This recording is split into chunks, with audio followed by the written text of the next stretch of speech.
凌晨3点，我盯着手机屏幕上那串陌生的消费记录，指尖冰凉。2980元，华盛顿酒店行政套房，消费时间是昨晚8点。我老公顾衍是刑警，昨晚值夜班。我捏着手机，骨节泛白，给顾衍发消息，刚看到你信用卡账单，昨晚酒店消费。他秒回，队里临时加班，统一安排的住宿，忘了跟你说。我盯着那行字笑了。华盛顿酒店在城西，离他所在的刑侦支队横跨整座城市。我没再问，点开银行 APP， 把那笔消费的商户地址转发给做私家侦探的闺蜜沈瑶。沈瑶秒回一个 OK 的表情包，附带一句等着，姐给你扒出花来。2小时后，沈瑶的消息炸进来，一段监控录像，一个定位。录像里，顾衍穿着警服，牵着个穿白裙子的姑娘走进酒店电梯。姑娘长发细腰，侧脸看着不过20出头，笑起来眼睛弯成月牙，手腕上戴着个眼熟的红绳手链。定位是星辰福利院，我心脏像被攥住，呼吸发紧。红绳手链是我3年前亲手编的，给顾衍求平安的。他说过，除了任务，从不离身。福利院，顾衍的帮扶对象里确实有个叫林月的女孩，父母早逝，性格孤僻。他提过几次，说小姑娘可怜，需要多照顾。我曾跟住他去过一次，远远见过。瘦沈默低着头，跟录像里笑靥如花的姑娘判若两人。我换了身衣服，开车直奔福利院。门卫认识我，没拦，只说林月在后面的花园。远远的就看见他坐在长椅上，低头看着手机，嘴角噙着笑。阳光落在他发梢，镀了层金边，手腕上的红绳手链晃得我眼睛疼。听见脚步声，他抬头看见是我，笑容僵了一下，随即站起来，怯生生地叫了声顾顾嫂子，跟我上次见的一样，拘谨害羞。我走到他面前，目光落在他手机屏幕上，聊天界面停留在他和备注衍哥的对话框。最新消息是顾衍发的，今晚老地方给你带了礼物。他的回复，衍哥最好了。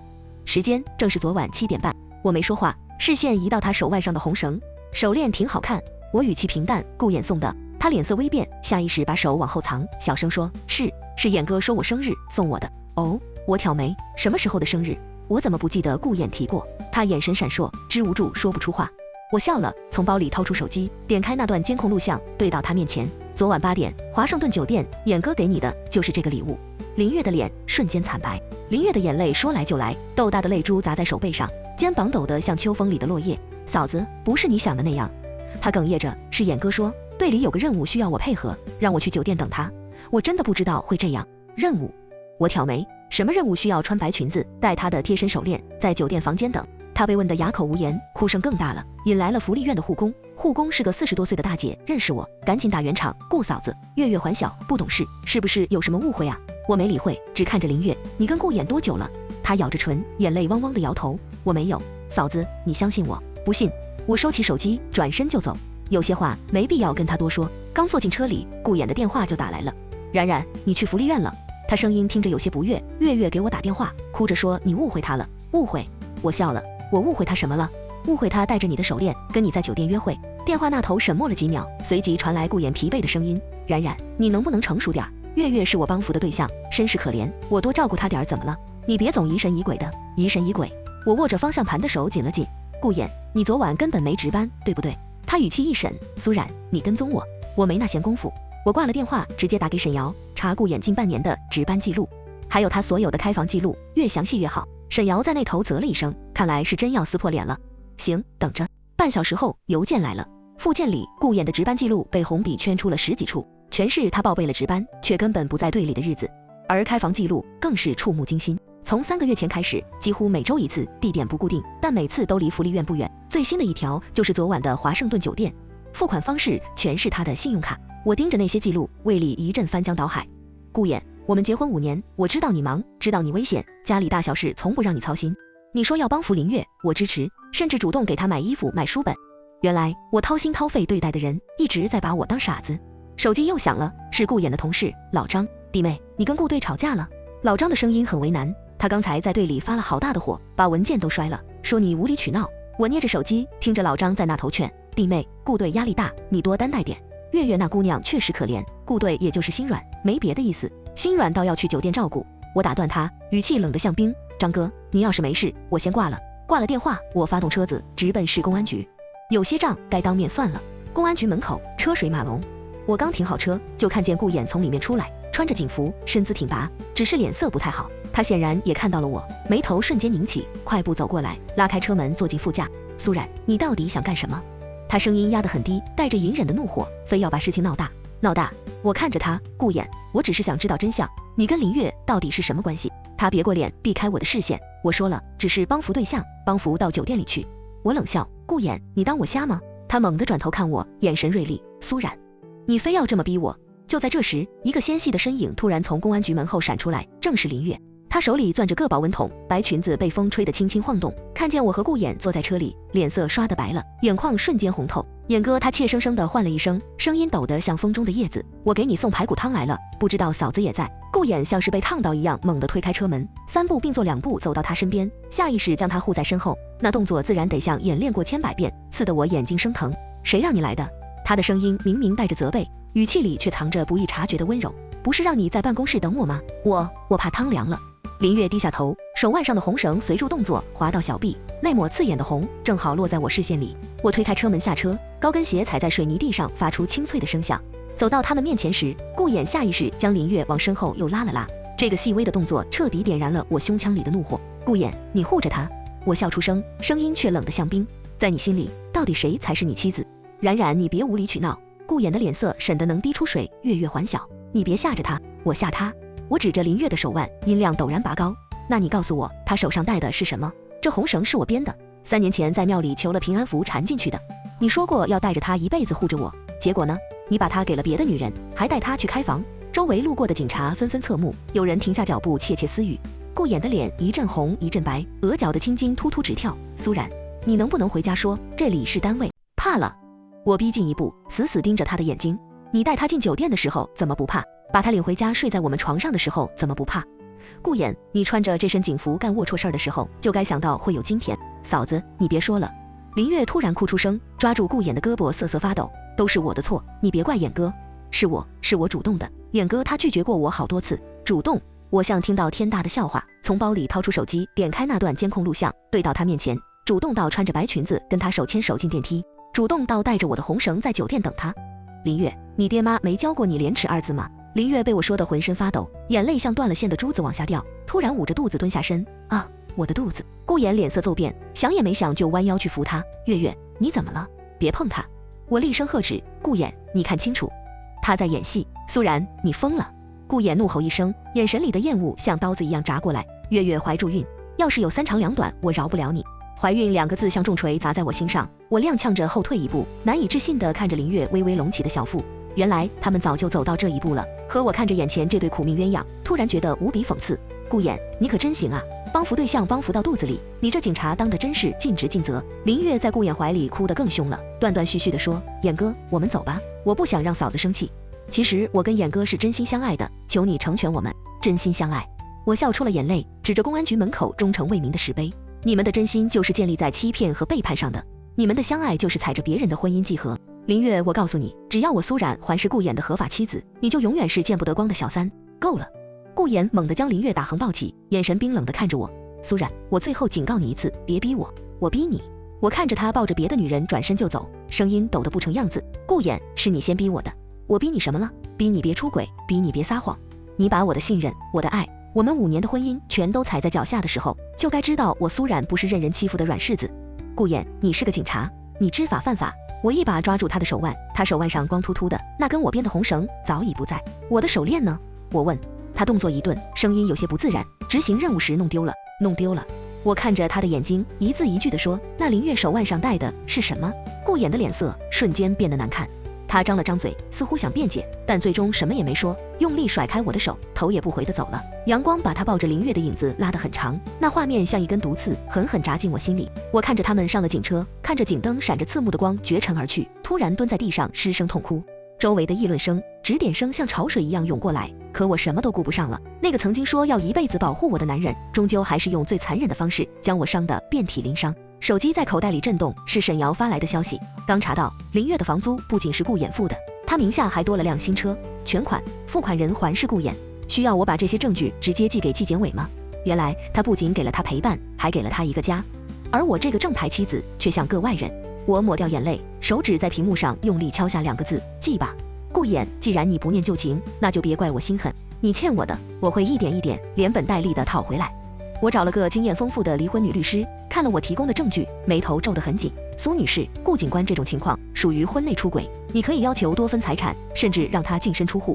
张律师推了推眼镜，但有个问题，他的工资卡和大部分财产都在你名下，他能转移的不多。我不在乎财产。我打断他，我只要他身败名裂。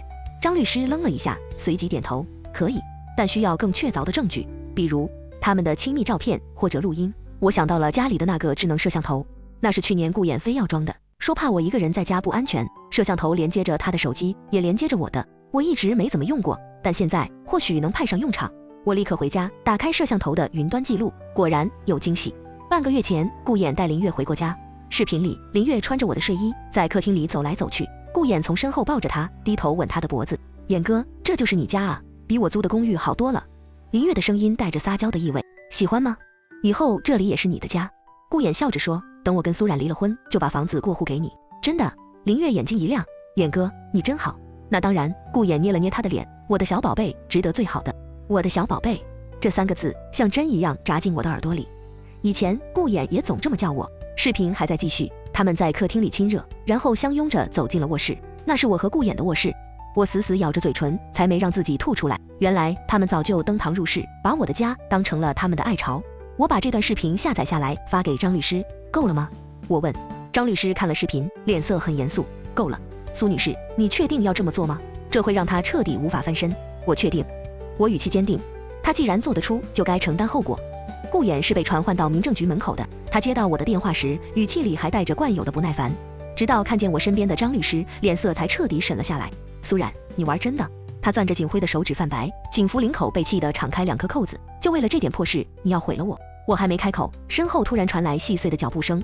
林月不知什么时候跟了过来，手里攥着个保温桶，看见这场面，眼圈刷得红了。衍哥，我是不是不该来？顾衍立刻转身扶住他的肩膀，语气瞬间软下来，不关你的事，站远点。这护犊子的姿态像根烧红的烙铁，烫得我心口发疼。我从包里掏出打印好的离婚协议，啪地拍在旁边的石桌上，签字。协议上净身出户4个加粗的字格外刺眼。顾衍扫了一眼，突然笑了，笑声里全是嘲讽。苏冉，你别忘了，这房子是婚前财产。婚前财产？我点开手机里那段家里的监控视频，声音不大，却足够清晰。那这个呢？你带他进我们卧室的时候，怎么没想过这是我的房子？视频里林月穿着我的真丝睡裙的画面一闪而过，林月的脸腾得红了，拽着顾衍的袖子哽咽。衍哥，我不是故意的，是你说他不会介意。闭嘴！顾衍猛地喝止他，额角青筋突突直跳。苏冉，你到底想怎么样？我想让你知道，我上前一步，眼神直直撞进他眼里。你穿的这身警服，你捧的这个铁饭碗，你在局里争的那些荣誉，都是我陪你熬出来的。你刚入队那年蹲点抓毒贩，是谁大冬天给你送热汤，差点被车撞？你凭先进个人的发言稿，是谁改到凌晨3点？顾衍，你摸着良心说，这些年我哪点对不起你？他被问得哑口无言，喉结滚动了几下，突然抓住我的手腕。冉冉，我们不离婚，好不好？我跟他断干净，我晚了。我甩开他的手，指尖都在抖。你把我的红绳给他的时候，就晚了。这时林月突然往前站了一步，脸上还挂着泪，眼神却带着股倔强。顾嫂子，你不能这么逼衍哥，他是为了我才，为了你。我冷笑一声，从张律师手里拿过另一份文件甩在他面前。为了你挪用我们共同存款给你租公寓，为了你瞒住我陪他过纪念日。林月，你父母早逝没人教你，我今天就告诉你，别人的丈夫抢不得。他被我说的脸色惨白，突然捂住肚子，弯下腰，声音发颤，衍哥，我肚子疼。顾衍的注意力立刻被吸引过去，抱起他就往路边跑。冉冉，算我求你，等我送他去医院。站住！我厉声喝道，指着林月的手腕，把我的红绳摘下来。那根红绳在阳光下晃得人眼晕，顾衍的动作顿住了。林月突然哭出声，这是衍哥自愿给我的，他说早就不想要你的东西了。这句话像把刀精准地插进我最软的地方。我看着顾衍的背影，突然觉得无比陌生。那个曾经把红绳宝贝得天天戴在手上，说要带着他护我一辈子的男人，怎么就变成了现在这样？顾衍最终还是抱着林月上了出租车，车开走时，他甚至没回头看我一眼。张律师叹了口气，需要申请财产保全吗？我望着出租车消失的方向，缓缓摇头，不用，我要的不是钱，是让他知道背叛的代价。3天后，顾衍主动联系了我，约在咖啡馆见面。他眼底布满红血丝，下巴上冒出了胡茬，看起来憔悴了不少。冉冉，我们谈谈。他推过来一张卡，这里面有50万，你先拿着。离婚的事能不能再缓缓？我没碰那张卡。林月怎么样了？他的眼神闪烁了一下，没什么大事，就是情绪激动。是怀孕了吧？我端起咖啡杯，指尖冰凉。沈瑶查到他上周去医院做过产检。顾衍的脸瞬间僵住，像是被人狠狠打了一拳。过了好一会儿，他才艰涩地开口，冉冉，我知道对不起你，但孩子是无辜的。孩子，我笑出声，眼泪却差点掉下来。那我呢？我这5年算什么？顾衍，你告诉我，你带他回家的时候，躺在我们床上的时候，有没有哪怕1秒钟想起过我？他低下头，双手插进头发里，声音沙哑。我那时候喝醉了。我猛地站起身，咖啡杯被带得摔在地上，碎片溅得到处都是。你骗鬼呢？监控里你清醒得很，你抱着他的时候笑得比谁都开心。周围的人纷纷看过来，顾衍的脸色一阵青一阵白，他抓住我的手腕，力道大的像要捏碎我的骨头。苏冉，你非要闹得人尽皆知吗？你就不怕毁了我，毁了你？我用力甩开他，是你自己在毁自己。顾衍，你以为你穿这身警服就了不起了？你婚内出轨，滥用职权给情人谋好处，这些要是捅到你们局里，你觉得你还能站着走出公安局大门吗？他的瞳孔骤然收缩，像是第一次认识我一样看着我。你想干什么？我不想干什么。我从包里拿出那份签好字的离婚协议，放在他面前。我只想要你签字，签了字，我们好聚好散。不签字，明天这些证据就会出现在你们局长的办公桌上。顾衍死死盯着我，眼神里有震惊，有愤怒，还有一丝难以置信。过了很久，他突然笑了，笑声里带着浓浓的自嘲。我以前怎么没发现你这么狠？是你逼我的。我看着他的眼睛，一字一句地说，顾衍，是你把我逼成这样的。他拿起笔，手却抖得厉害，墨迹在纸上晕开一个黑点，像个丑陋的伤疤。就在笔尖快要碰到签名处时，咖啡馆的门被推开了，林月走了进来。她穿着一件宽松的连衣裙，肚子已经微微隆起，手里拿着个文件袋，径直走到我们桌前。衍哥，别签。她把文件袋往桌上一摔，里面的照片散落出来，全是我和沈瑶的合照。她早就跟这个女人串通好了，她就是想让你身败名裂。我看着那些照片，突然觉得很可笑。顾衍的目光在照片上扫过，脸色越来越难看。冉冉，这到底是怎么回事？他的声音里带着最后一丝希望。林月突然扑过来想抢我的包，他包里还有更多证据。我看到了，我侧身躲开，包掉在地上，里面的东西散落出来，除了钱包、手机，还有一个小小的首饰盒。顾衍的目光落在首饰盒上，突然愣住了。那是他求婚时给我买的戒指盒，里面空空如也。戒指呢？他声音发颤，扔了。我弯腰收拾东西，语气平淡。上个月大扫除的时候，觉得占地方就扔垃圾桶了。那枚戒指，我曾经视若珍宝，睡觉都戴在手上。直到看到他和林月走进酒店的监控，我才发现有些东西早就该扔了。顾衍的瞳孔骤然收缩，像是被无形的手攥住了心脏。他死死盯着那个空首饰盒，喉结滚动了半天，才挤出一句：你说什么？我说扔了。我把散落的东西塞进包里，拉链拉得弄哒响，就像扔掉你那些没用的承诺一样。林月突然尖叫起来，他骗你，衍哥，他就是故意气你。他伸手去抓顾衍的胳膊，却被他猛地甩开。顾衍的眼神像淬了冰，直勾勾地盯着我。苏冉，你再说一遍。需要我重复几遍？我扯了扯嘴角，还是说你觉得那枚戒指跟你的出轨比起来更让你心疼？他猛地站起来，椅子被撞得在地上划出刺耳的声响。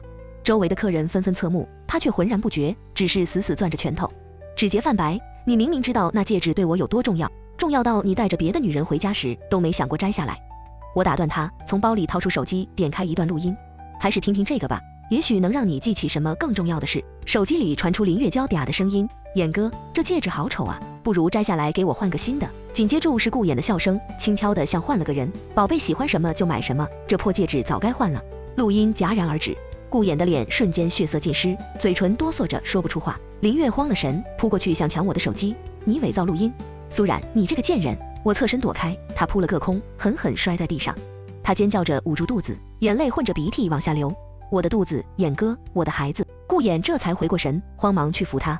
就在这时，咖啡馆门口突然冲进来几个穿制服的人，亮正的动作干脆利落。顾衍，我们是纪检委的，有人举报你涉嫌滥用职权，收受不当利益，请跟我们走一趟。顾衍抱着林月的手僵在半空，脸色比地上的林月还白。他猛地看向我，眼神里充满了震惊和不敢置信。是你？我没说话，只是把离婚协议推到他面前。阳光透过玻璃窗落在纸上，净身出户4个字被照得透亮。纪检委的人已经走到桌前，其中一个年长的同志沈声说，顾警官，请配合调查。林月突然从地上爬起来，指着我尖叫，是他陷害你。衍哥，都是这个女人搞的鬼。没人理会他的风言风语。顾衍被带走时，目光始终粘在我脸上，像是要在我皮肤上烧出个洞来。走到门口时，他突然停下脚步，声音嘶哑的像砂纸摩擦。苏冉，你会后悔的。我看着他被押进警车，警灯转得刺眼。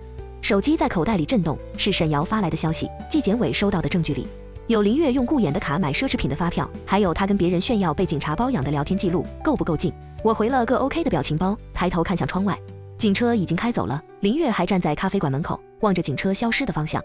手腕上的红绳在风里晃来晃去，像条快要断气的蛇。3天后，顾衍被停职的消息传遍了市局。听说他在审讯室里一口咬定是被我陷害，直到纪检委拿出他给林月转账的流水和开房记录，他才彻底蔫了。更戏剧性的是，林月的孕检报告被扒了出来，她根本没怀孕，所谓的肚子疼全是装的。有人去福利院查了，这姑娘早就成年了，不光伪造年龄骗补助，还同时跟好几个男人暧昧不清。顾衍得知真相时，在看守所里发了疯似的撞墙，额头撞的全是血。我是在去民政局办离婚手续的路上听张律师说这些的。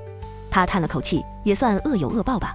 我看着车窗外掠过的街景，突然觉得心里空落落的，谈不上痛快，也说不上难过，就像一场持续了5年的雨终于停了。民政局门口，我再次见到了顾衍。他穿着囚服，戴着手铐，有2个警察押着来办手续，头发剃得短短的，脸上还有没消的淤青，眼神浑浊的像滩泥。签字的时候，他的手抖得厉害，笔尖好几次戳到纸上。签完字，他突然抬头看我，声音沙哑的像破锣。冉冉，那根红绳扔了。我把签好的离婚协议推给他，跟你一样，没用了。他的嘴唇动了动，似乎还想说什么，却被警察打断了。走吧，顾衍。他被押着往外走时，突然回头看了我一眼，那眼神里有悔恨，有不甘，还有一丝我读不懂的复杂情绪，但我已经不在乎了。走出民政局，阳光有些刺眼，我掏出手机给沈瑶发消息，搞定了，出来喝酒。沈瑶秒回，地址发我，顺便给你带个惊喜。半小时后，酒吧包间里，沈瑶把一个小小的首饰盒推到我面前，打开看看。我疑惑地打开盒子，里面躺着一根红绳手链，编法跟我给顾衍编的那根一模一样，只是上面多了个小小的银质月亮吊坠。这是我找人重新编的。沈瑶举起酒杯，旧的不去，新的不来。从今往后，你苏冉只为自己求平安。我拿起红绳戴在手腕上，银月亮在灯光下闪着光，比顾衍那个沾满谎言的红绳好看多了。敬过去，我举起酒杯，敬未来。沈瑶跟我碰了一下。对了，忘了告诉你，顾衍的案子牵扯出他以前办的几个案子有问题，可能要重审，他这辈子估计都别想出狱了。我一口喝干杯里的酒，辛辣的液体划过喉咙，烧得人眼眶发烫。原来这世上最狠的报复，不是让他身败名裂，而是让他亲手毁掉自己的人生。3个月后，我卖掉了跟顾衍住过的房子，换了个市中心的小公寓。搬家那天，沈瑶来帮忙，在衣柜最底层翻出个落满灰尘的盒子，打开一看，里面是那根我给顾衍编的红绳，还有一张泛黄的纸条，是顾衍的字迹，冉冉亲手编的红绳，要戴一辈子，护他一辈子。沈瑶啧了一声，扔了吧，看着晦气。我拿起红绳，指尖触到上面的平安符，突然觉得有些讽刺，这世上哪有什么平安符能护着谁一辈子呢？最终，我把红绳和纸条一起扔进了垃圾桶。转身时，手机响了，是陌生号码发来的短信，只有一句话：我错了，冉冉，真的错了。我看了一眼，随手删除，然后拉黑了这个号码。窗外的阳光很好，落在我手腕上的猩红绳上，银月亮闪着温柔的光。我深吸一口气，嘴角慢慢扬起。从此以后，山高水长，我一个人走也能走得很好。